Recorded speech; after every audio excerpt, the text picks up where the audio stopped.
Hello,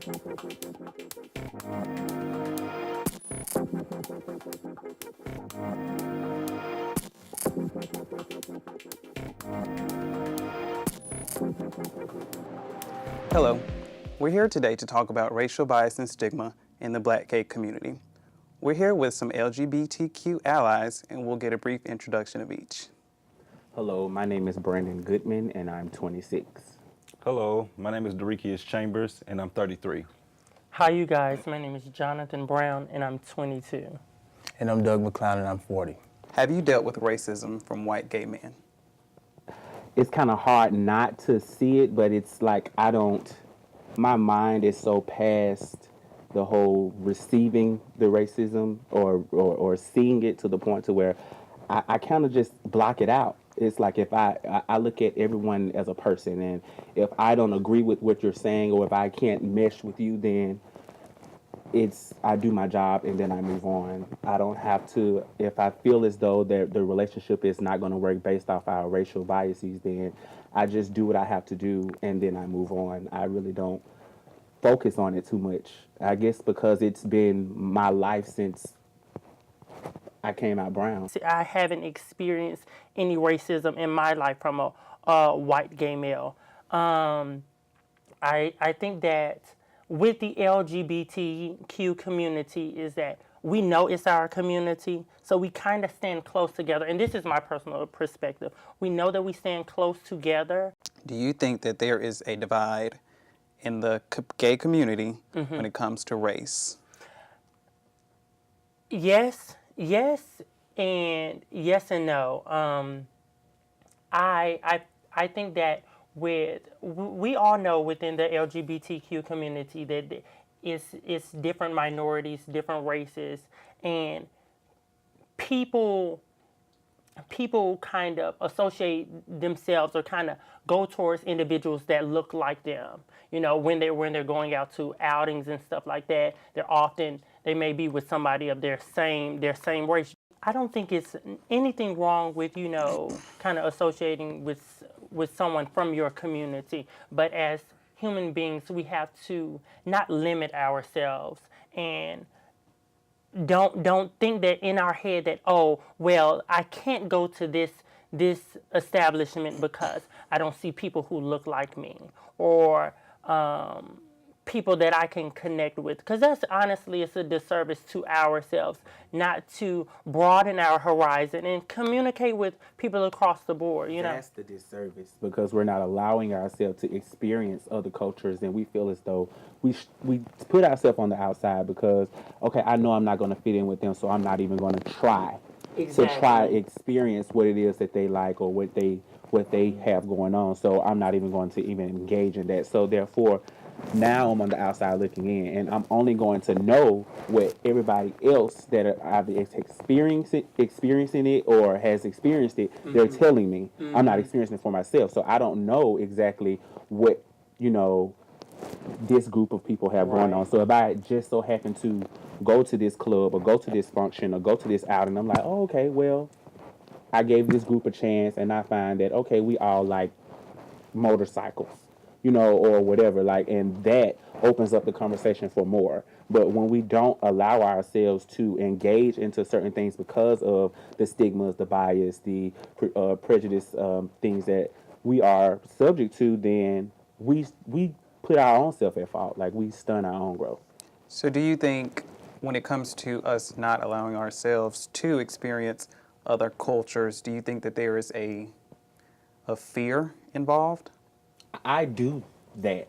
I would say, okay, I'm not accustomed or I haven't experienced this, so I'll go. And that's how I've accumulated the gay friends that I have, because I took a chance and said, okay, I'm going to go to this club, or I'm going to go to this function or this party with a friend that from school or from work, and that individual just may so happen to be gay, and I'm going into a gay set, more so. And it's not that I didn't want to experience it, or I was, holding myself back from it. It was just that it wasn't something that I was used to. So I put myself in a place to say, let me experience this culture. Let me experience this setting so I can formulate my own opinion and idea about this group or this set of people. So moving forward, I can be that advocate and I can be that person to educate and say, hey, this group of people or that group of people is not like what you think it is. And also, again, tying it back to the stigma, that's the whole reason why I think we have so many groups and people are congregating in different sets because of the stigmas that are presented to us. We're not actually allowing ourselves to experience and learn on our own. We're a lot of the things that we do it based off what mama told us, what daddy told us, what the TV, social media is telling us about people. So we go into these situations with this prejudice, mindset as this group of people is going to do this and that group of people is going to do that. And we have to put ourselves in that place to where we're able to experience it for ourselves so that we can learn for ourselves. When I engage with a white person, it's more so of a fetish, like, ooh, you this big black man, and I want your big black self. And that's the whole, and it's like, okay, well, let's just take it another route, Hey, how are you? I like, this. So when it comes to interracial dating, do you think that there are some people who are truly genuine, or do you think there are some people who see a black man and say, "Ooh, that's a sexual," you know what I mean? There's a sexual being that I want to partake in. I guess we go into these situations where we have to educate, the other person, and that person as well has to educate, me on, okay, this is what it is and this is what it's not. And again, love is love. And I don't think that it really has to do with, love doesn't have a color, it doesn't have a gender, it doesn't have any of that. It's just plain, it's love. And you can't put any stipulations or boundaries or stereotypes on love because love is just simply that. And if you are a person that is genuine and genuine in love, then it really doesn't matter what you look like, what you make, if you are a man and like men, or women that like women, or a man that likes a woman, or a woman that likes a man. It really doesn't matter. Love is love. And once we as a people, black, white, Asian, green, purple, once we get to that mindset, that generalization that love is love and people are people, then we can grow. But until then, we're going to still be set in these blocks and, following what, again, mama, daddy, social media, and tradition, that are telling us what we're supposed to do versus learning and educating ourselves to say, okay, this is what they say we're supposed to do, but this is who I am. If you are religious and you do go to church or some type of meeting place, what are some messages that you've taken about love and have they pushed you towards a religion or away from the religion? I think that your spirituality or your spiritual journey is your personal way of life. Some people take things literally that can kind of condemn you or make you feel like you can't be a part or God doesn't love you. But personally, I think with the spiritual journey, when you're reading things, you have to find a way, because if you don't, you're going to fall for anything. So you have to find a way that you can be comfortable with knowing that everyone, quote unquote, sins, and you can't really distinguish what sin is going to be what it is with God, pretty much. I could say all day that I follow his word and do this and do that, and then and on this end I'm gay, or however you want to put it. Certain things you can't really change. Certain things are not in your control. I think who you love is not in your control, but I do think how you feel about a person or how you treat a person or what you do on your everyday life is the things that really matter in that instance, because everyone falls short. So with that being said, you have to be comfortable in your maturity with your spirituality to know where you are with God, to say, hey, I'm this person and this is how I am and this is how I'm going to treat this and respect God in that manner. But going back to what you said following his word. When you say his, are you talking about God, or are you talking about the pastor? Because a lot of people do not read the Bible for themselves. Their interpretation of the word is what the preacher says. Absolutely. And they're not going off of, okay, I read this for myself to know this is what this is. The preacher says I'm supposed to marry a woman and I'm supposed to have kids and it's supposed to be this with this set structure. Man, that's because that's what the preacher said. That's the pastor's interpretation of what the word is. We're, as a people, we have to, and as an individual, you have to read things for yourself to get your own interpretation and your own perspective of what, because God doesn't speak, he speaks to you. He's going to speak to you. And he may speak to you totally different than he speaks to me, and your interpretation of what you get from the word is going to be different than what I got. And when I can speak over the masses and say, well, this is my interpretation and this is what God told me, but that's probably just what he told me.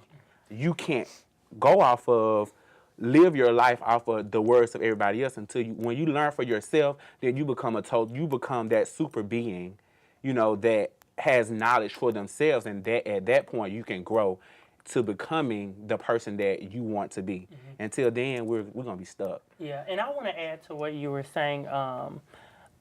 Me personally, growing up, I always went to church on Sundays with my family, whether it had been my grandmother, my parents, or other family members. I always went to church, and once I got more of a teenager, it started to kind of trickle down, and me not going to church as much because I had a stronger identity with my sexuality, and what society was saying about gay men pushed me away from the church. And as I've gotten older, like you said, we have to find our own relationship with church and with God or a higher being, whatever religion you have. I don't consider myself a religious person, but I do consider myself a spiritual person. And I think the overall message that we need to be spreading to the world and our community and the communities around us is that do things for you. Whatever you do in life, do things for you.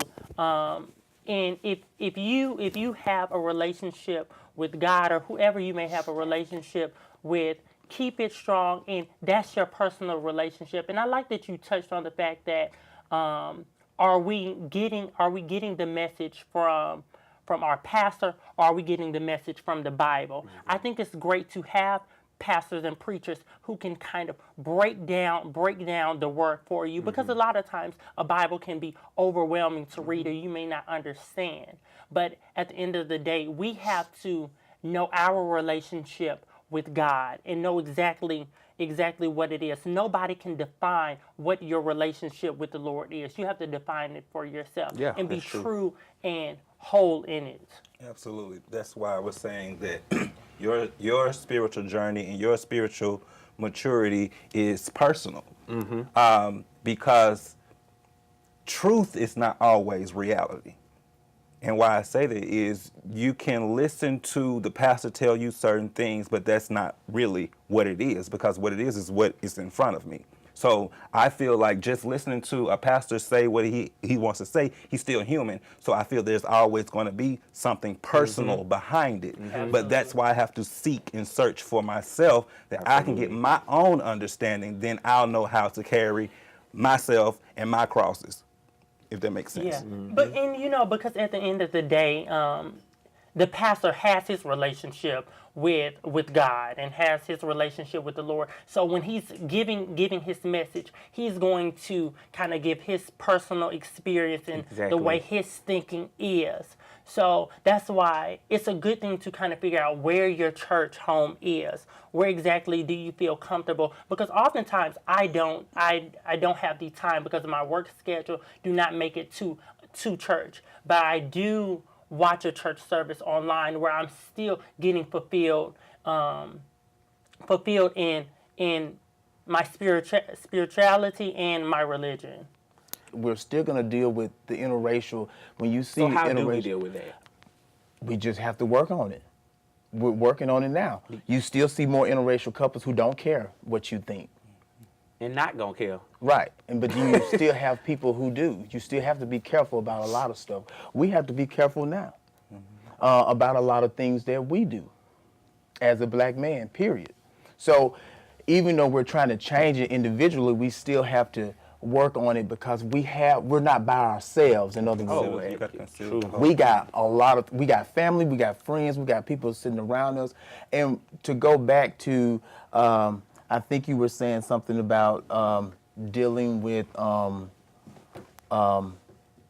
people will perceive someone if they're true, being attracted to the person of another race as opposed to if it's a fetish. I think it's both. It depends on also where you're located and what atmosphere you're in. Then you'll know if that person is really looking at you as a sexy black man for sexual purposes or anything or entertainment, or are they actually introducing themselves because they know you and they find you interesting because you know of your conversation. If you don't mind, will you give us a little discussion on your coming out experience and how that affected maybe your family members, your straight friends, or if you had any other gay friends? Okay. So my story is a little different and kind of out of the norm because I was adopted when I was 4 years old. I was adopted when I was 4 years old, and I was adopted by a black gay male here in Birmingham. And oftentimes, or when I was in high school, people would ask me, "Well, do you believe that you're gay because your dad was or dad is?"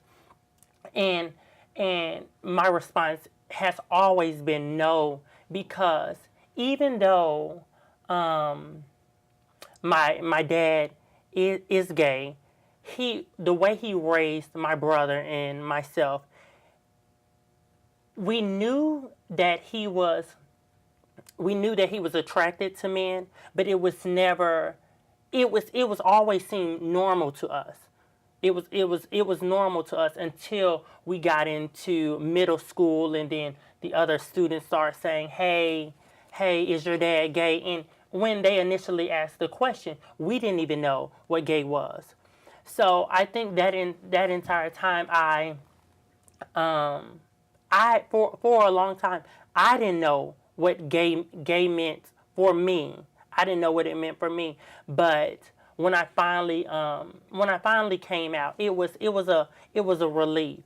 And I'm so appreciative that I did live in St. Louis when I was open about my sexuality, because there it's more diverse and in accepting rather than being down here in Alabama. So now being here, It's the South.